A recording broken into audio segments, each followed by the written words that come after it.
Dear ladies and gentlemen, welcome to our video series Islamic Questions and Answers. Today we will be talking about the question number 11, which has been asked by many people, that were there any female as the prophet?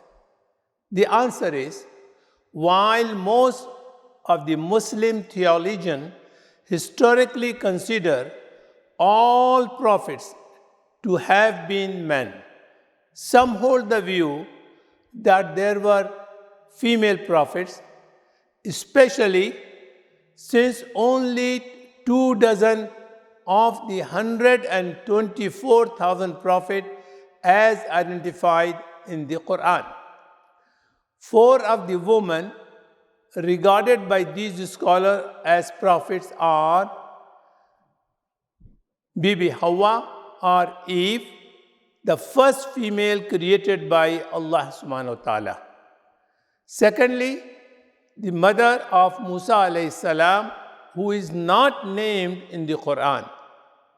Thirdly, Asiya, the wife of Pharaoh, who in the Quran is mentioned, who adopted Musa alayhi salam as her son, as opposed to the daughter of the Pharaoh, who does the same thing, is mentioned in the Bible.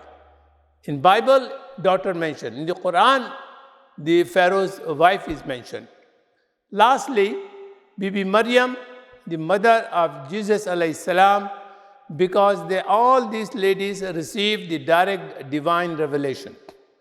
In either case, Muslims revere them as among the most righteous and saintly women mentioned in the Quran, not as a prophet.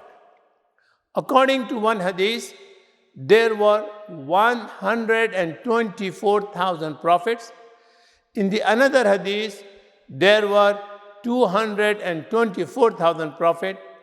Muslim believes every group of people was sent a prophet to convey the message of Allah subhanahu wa ta'ala.